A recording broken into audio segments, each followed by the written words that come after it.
সাল্লাম কিভাবে চলতেন আমরাও সেভাবে চলবো। আল্লাহ রাসূল কিভাবে কথা বলতেন আমরাও সেভাবে কথা বলবো। আল্লাহ রাসূল কিভাবে খাবার খেতেন আমরাও সেভাবে খাবার খাবো। এমন কি রাসূলুল্লাহ সাল্লাল্লাহু আলাইহি ওয়াসাল্লাম টয়লেটে কিভাবে যেতেন এবং কিভাবে তিনি টয়লেট থেকে বের হতেন এই পদ্ধতি রাসূলকে শেখান নাই, শিখিয়েছেন। যতক্ষণ আপনি আল্লাহ রসুলের সুন্নাত মেনে যতক্ষণ টয়লেটেও অবস্থান করবেন, যত সময় অবস্থান করবেন অত সময় ইবাদতের সব। সুবহানাল্লাহ। রাসূলের শিখানো পদ্ধতি অনুযায়ী আল্লাহ রসুল দোয়া শিখিয়েছেন, হাদিসে আসছে আপনি যখন টয়লেটে গেলেন আল্লাহুম্মা ইন্না আউযু বিকা মিনাল খুবসি ওয়াল খাবাইস আপনি বললেন। এরপরে বাম পা দিয়ে প্রবেশ করলেন, আপনি আপনার প্রয়োজনীয় কাজ সারলেন। আবার যখন বের হবেন আপনি ডান পা দিয়ে বের হলেন। এরপরে বলেন গুফরানাক আলহামদুলিল্লাহিল্লাযী আযহাবা আন্নিল আযা ওয়া আফানি। আল্লাহ রাসূলের শেখানো দোয়া পড়লেন। যত সময় 10 মিনিট থাকলেন, 15 মিনিট থাকলেন, যত সময় সেখানে অবস্থান করলেন, এই পুরাটা আপনার ইবাদত। সুবহানাল্লাহ। এই জন্য রাসূলের পদ্ধতি অনুযায়ী, দেখানো অনুযায়ী যা করবেন সেটা ইবাদত। আল্লাহ রসুল বলেছেন মান আমিলা আমালান লাইসা আমরুনা ফাহুয়া রাদ। যে ব্যক্তি আমল করলো এমন আমল, সেই আমলটা অনেক বড়, অনেক দামি দেখা যাচ্ছে, অনেক সুন্দর দেখা যাচ্ছে, সেই আমলটা সকলের কাছে পছন্দনীয়। লাইসা আমরুনা, আল্লাহ রসুল বলেন কিন্তু আমি সেই আমলের আদেশ দেই নাই, নির্দেশ দেই নাই, তাহলে ফাহুয়া রাদ, তার কাছ থেকে সেই আমল গ্রহণ করা হবে না। এই জন্য জীবনের প্রত্যেকটি ক্ষেত্রে রাসূলের অনুসরণ লাগবে। প্রত্যেকটা ক্ষেত্রে রাসূলের অনুসরণ করে আপনি নামাজ আদায় করলেন, রাসূলের অনুসরণ করে হাদিসে পেয়েছেন হজ আদায় করলেন, রাসূলের অনুসরণ করে রাসূলের হাদিস অনুযায়ী আপনি রোজা পালন করলেন। কিন্তু রাসূল যে তার জীবনে তিনি প্রায় ৬৩টা যুদ্ধে অংশগ্রহণ করেছেন। সুবহানাল্লাহ বলবেন না?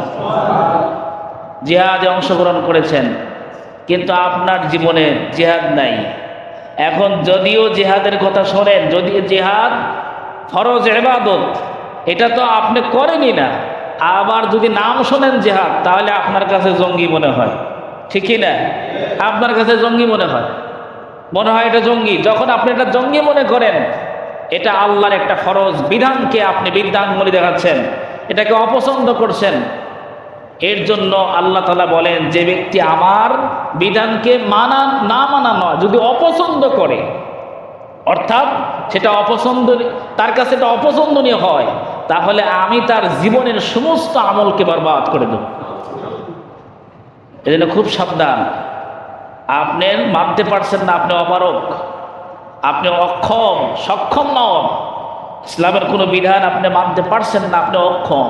ভালো করে বুঝবেন, অক্ষম ব্যক্তি, আপনি পালন করতে পারছেন না, এটা বেশি দোষণীয় নয়। কিন্তু দোষণীয় হলো যে আপনি কোনো বিধানকে অপছন্দ করে এবং তার বিরোধিতা কিভাবে করা যায়, এটাকে কিভাবে কটাক্ষ করা যায়, এটাকে কিভাবে দূর করা যায়, এই চেষ্টা যখন রত হবেন, তখন আল্লাহ তাআলা আর বসে থাকবেন না, আপনার জীবনের সমস্ত আমল ধ্বংস করবেনই। এরপর কিয়ামতের দিন আপনাকে লাঞ্ছিত করে, অপমানিত করে জাহান্নামে নিক্ষেপ করবেন। এই জন্য রাসূলুল্লাহ সাল্লাল্লাহু আলাইহি ওয়াসাল্লামের সুন্নাহ আমাদের জীবনে আঁকড়ে ধরতে হবে। আল্লাহ রসুল সহিহুল বুখারীর বর্ণনা, আল্লাহ রসুল বলেছেন কুল্লু উম্মতি ইয়াদখুলুনাল জান্নাহ, আমার প্রত্যেক উম্মত জান্নাতে প্রবেশ করবে, ইল্লা মান আবা, তবে যে আমাকে অস্বীকার করেছে সে ব্যতীত। সাহাবীরা জিজ্ঞাসা করলেন কিলা মান আবা ইয়া রাসূলুল্লাহ, কে আপনাকে অস্বীকার করেছে ইয়া রাসূলুল্লাহ? আল্লাহ রসুল বললেন যে মান আতানি ফাকাদ দাখালাল জান্নাহ ওয়া মান আসানি ফাকাদ আবা, যে আমার আনুগত্য করলো, আমার সুন্নাহ অনুসরণ করলো, সে জান্নাতে যাবে। ওয়া মান আসানি, এবং যে আমার আনুগত্য করলো না, আমার সুন্নাহকে অপছন্দ করলো, আমার সুন্নাহ থেকে দূরে থাকলো, সে আমাকে অস্বীকার করল। নাউযুবিল্লাহ। রাসূলুল্লাহ সাল্লাল্লাহু আলাইহি ওয়াসাল্লাম কে যেমন ভালোবাসা যেমন ফরজ, তার অনুসরণও কি ফরজ। কিন্তু দুঃখের বিষয় আমরা শুধু ভালোবাসি, ভালোবাসার মতো তো ভালোবাসি না। বছরে একবার, মাসে একবার ভালোবাসি,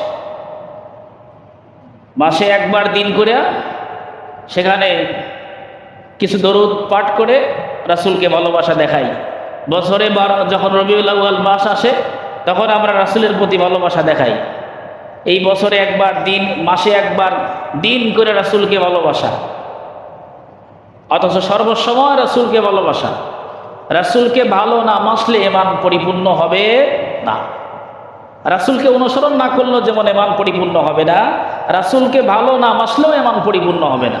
হযরত ওমর রাদিয়াল্লাহু তাআলা আনহু বলেন, ইয়া রাসূলুল্লাহ, আমি আমার জীবন ছাড়া সকলের চাইতে আপনাকে আমি বেশি ভালোবাসি। ওমর বলল যে আমার জীবন ছাড়া, আমার নিজেকে ছাড়া, আমার জীবন ছাড়া সবার চাইতে আমি আপনাকে বেশি ভালোবাসি। আল্লাহ রাসূল বললেন যে লা ইয়া ওমর, হয় নাই তোমার কথা, হয় নাই। ওয়াল্লাযী নাফসি বিয়াদিহি হাত্তা আকুনা হাব্বা ইলাইকা মিন নাফসিকা।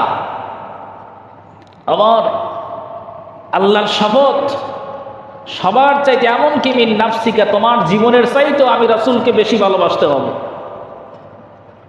এরপরে হযরত ওমর বলল, ইয়া রাসূলুল্লাহ, লা আনতা আহাব্বা, আমি অবশ্যই আমার জীবন থেকে আপনাকে বেশি ভালোবাসি।